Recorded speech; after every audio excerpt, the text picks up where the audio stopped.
Tecnologia, entretenimento, internet, mídias digitais. Papo de Futuro. Com Beth Veloso. Bom, hoje a gente vai abordar um dos temas mais delicados da internet atual, que é a nova geração que cresce sob a tutela das redes sociais, substituindo a presença dos pais ou de adultos responsáveis pelas influências digitais. Nesse ambiente, as crianças são expostas a produtos questionáveis, a padrões de beleza que não podem ser atingidos e a valores que são diferentes dos que são compartilhados por suas comunidades. Estamos diante de uma internet que se tornou tóxica para os mais jovens. A gente vai discutir então, agora, as razões por trás dessa realidade e o que a gente pode fazer para mudar isso. E quem vai ajudar a responder um pouco dessas questões é a jornalista e consultora legislativa Beth Veloso. Oi, Beth. Bom dia, Márcio. Bom dia, telespectadores e ouvintes também. Eu trouxe esse assunto, Márcio, porque a nossa querida Ana Raquel me recomendou um artigo do pediatra Daniel Becker. Eu considero ele hoje um influencer e uma autoridade em educação midiática e também o que a gente chama de literacia digital. E nesse artigo publicado no jornal o Globo, ele orienta sobre a proteção de crianças online, a questão do limite de uso de telas e também fala sobre um novo brinquedo que vai ser lançado, que são, Márcio, os robôs inteligentes, ou seja, brinquedinhos inteligentes como robôs que têm ali uma inteligência artificial generativa. Esses brinquedos, que vão ser lançados muito brevemente e vão movimentar uma indústria milionária, eles aprendem a interagir com as crianças e também aprendem sobre as emoções e as vulnerabilidades das crianças. Beth, a gente está cansado de ver filme que mostra essa realidade assustadora, né? Exatamente. Eu fico pensando, e essa foi a reflexão que o Daniel também trouxe no artigo, e não é longe ir por este caminho, Márcio, como é que vai ficar no momento em que esse brinquedinho indicar para a criança que ela precisa segurar a respiração até quando aguentar, ou que ela precisa fazer alguma coisa escondido dos pais, ou que ela precisa talvez se aventurar e sair sozinha para a rua. Então, o programa de hoje traz justamente alguém que fala muito sobre educação digital e sobre crimes digitais. Ela está ligando esses dois mundos e a convidada é a Patrícia Peck, advogada, especialista em direito digital e também uma autoridade no assunto. E olha só, na entrevista longa que eu fiz com ela, a tecla que ela mais tocou é justamente educação digital, fundamental para a saúde mental e emocional das nossas crianças. Com um alerta muito urgente, a gente precisa de uma lei sobre isso. Vamos ouvir a Patrícia.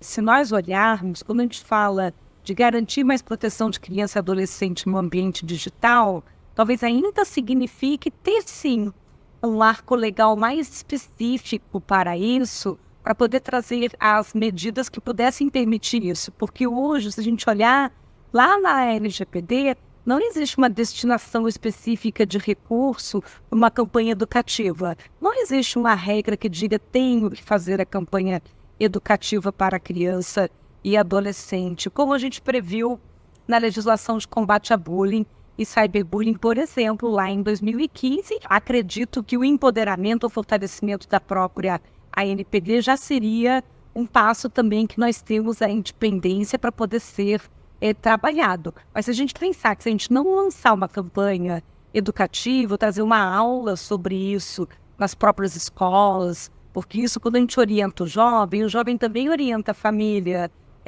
e isso também não ficou ainda estabelecido numa regra obrigatória. Agora, Beth, a Câmara discutiu recentemente essa obrigação, essa necessidade de controlar a publicidade infantil nas plataformas digitais. As redes sociais talvez sejam o grande desafio para isso, que é onde se concentra a maior participação das crianças no mundo da internet. Por outro lado, Beth, o Código de Defesa do Consumidor ele já proíbe a publicidade infantil. Onde é que fica o meio dessa equação, Beth? Márcio, o Instituto Alana demonstrou que as crianças são o mercado consumidor mais poderoso das redes sociais. Elas não apenas compram, como elas influenciam os pais a comprarem. E existe já uma pesquisa na internet que você pode buscar, que se chama Criança e Consumo, do próprio Instituto Alana. A experiência de consumo, ela hoje, Márcio, é imersiva. O que eu quero dizer com isso? Que nós somos atacados o tempo todo pelo consumo incessante. E um dos diretores da Anatel, olha, vou trazer essa história porque ela é muito interessante, postou no LinkedIn que chegou um pacote de pirulitos em casa. E então, quando ele foi ver, a filha dele, que é uma criança, dialogando com a Alexa, apareceu uma propaganda, a Alexa sugeriu que ela comprasse o pirulito, ela deu o consentimento e o produto chegou na casa. Olha o que essa história embute, na verdade. É que não adianta a gente ter só leis, como você me perguntou, se nós temos um ecossistema todo envolvido para o consumo, em que a lei não dá conta de resolver ou de frear, porque todo o design do sistema é feito para que você o tempo todo receba um comando de consumo.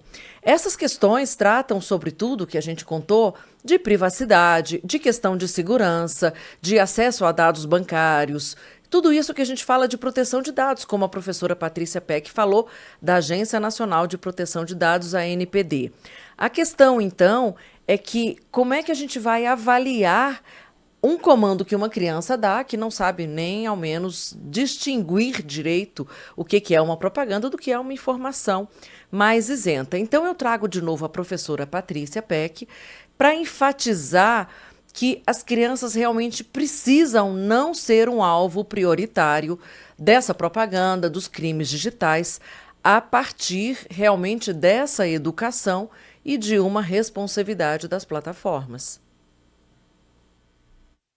Se você gera uma melhoria da legislação, mas depois não traz tanto a campanha educativa para a população e capacita também as autoridades para conseguir implementar, né, aquela regra, quer dizer, a capacidade de executar a legislação, a gente acaba não conseguindo trazer a lei para aquela realidade prática. Então, por exemplo, nós temos hoje uma necessidade de agir em colaboração.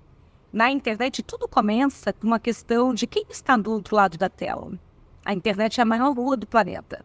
Então, como que eu sei que eu estou dialogando com uma pessoa que se diz ser ela, com um adulto, com uma criança ou adolescente? Então, esse princípio de informação, o princípio de capacitar identificação, até para que depois eu possa responsabilizar, saber quem foi, e isso por direito, né, associar a identidade à autoria, é extremamente relevante. Agora, Beth, as plataformas digitais elas já sabem que precisam colaborar para manter a segurança para as crianças na internet. Por que isso não avança? Então, a gente já conversou aqui, Márcio, sobre responsabilidade, sobre o papel do Estado, sobre a educação nas escolas para esse tema realmente do consumo da criança, que não é só consumo de bens e produtos, mas consumo também de conteúdo extremamente nocivo que a gente sabe, desinformação, discurso de ódio. E por que as plataformas não fazem o seu papel? Justamente porque o modelo de negócios dela não está para isso, porque nós não temos uma regulação específica que determine, temos o Código de Defesa do Consumidor, mas o que predomina tanto nas plataformas digitais quanto na própria mídia eletrônica, é a autorregulação, portanto, são os termos de uso, são as decisões dessas próprias plataformas, e tudo isso, essa propaganda, Márcio, acaba sendo muito indireta, muito camuflada, é muito difícil comprovar o dano, muitas vezes, mas a Patrícia traz um otimismo que eu vou tentar ser contaminada por ele. Por quê? Porque ela acredita que vai chegar um momento que cairá a ficha dessas empresas, das plataformas digitais, a gente está falando sobretudo das redes sociais, mecanismos de busca, em que elas vão sim pensar na própria reputação, nas inúmeras críticas que estão recebendo pelo uso abusivo de dados e também de propaganda direcionada, inclusive para crianças e adolescentes, e passarão a ter mais cuidado com esses conteúdos nocivos, com essas propagandas. Vamos ouvir a professora Patrícia Peck.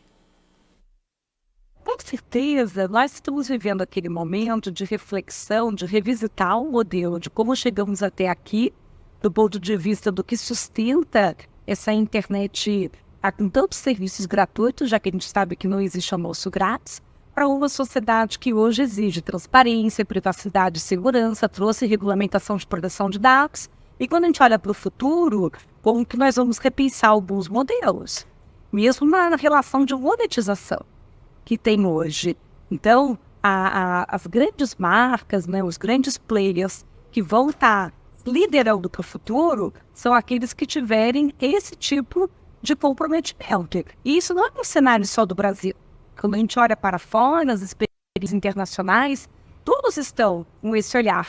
E que não é só da internet que a gente vê hoje, mas é uma internet com algoritmos, é uma sociedade com inteligência artificial, e que essas premissas, né, de respeitar sempre o ser humano, de proteger criança e adolescente, de ter uma transparência no uso de dados pessoais, de garantias fundamentais dos direitos humanos, de privacidade, de garantir segurança da informação.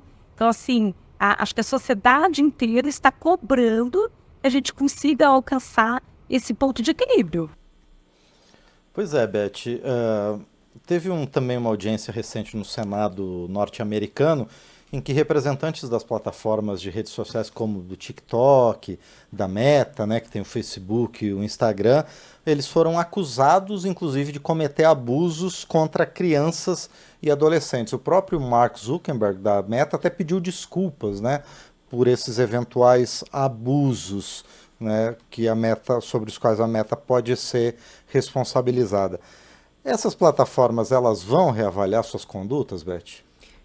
Márcio, eu acredito que no momento que isso vira um clamor generalizado e um clamor global, e a gente lembra que as mídias convencionais também estão batendo muito nessa tecla de que as plataformas não podem realmente deixar o conteúdo fluir dessa forma, de uma maneira completamente descontrolada.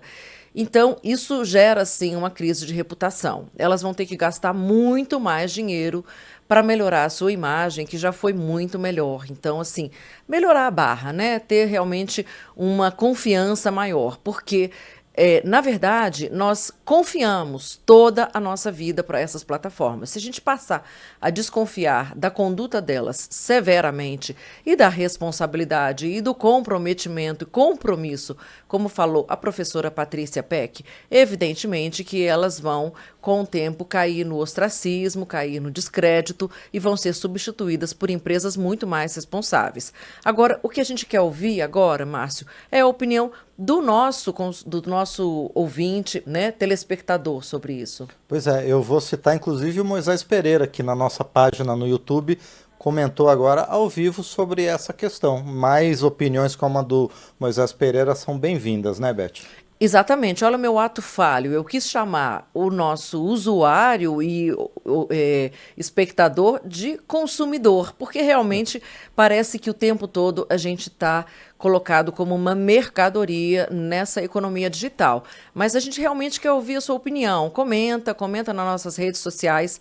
Você acha realmente que as plataformas digitais vão botar o pé no freio e vão ter uma conduta muito mais pró-cidadão do que pró-consumidor, que é como a gente é tratado hoje nesses meios de comunicação de massa? Perfeito. Fica aí o nosso convite a vocês, como sempre. Você pode interagir com a gente pelo YouTube, no nosso programa ao vivo, ou depois assistindo o quadro Papo de Futuro quando você quiser na internet, ou então você pode também mandar a sua sugestão, sua crítica, o seu elogio para o WhatsApp da Rádio Câmara, que é 61999789080, ou então para o e-mail do Papo de Futuro, que é papodefuturo@câmara.leg.br. Por enquanto eu agradeço a Beth Veloso e a gente se fala na próxima semana. Até a próxima semana, lembrando que educação, gente, começa em casa. Com toda certeza, Beth. Agradeço mais uma vez, então, a Beth Veloso, consultora legislativa e jornalista aqui no Papo de Futuro.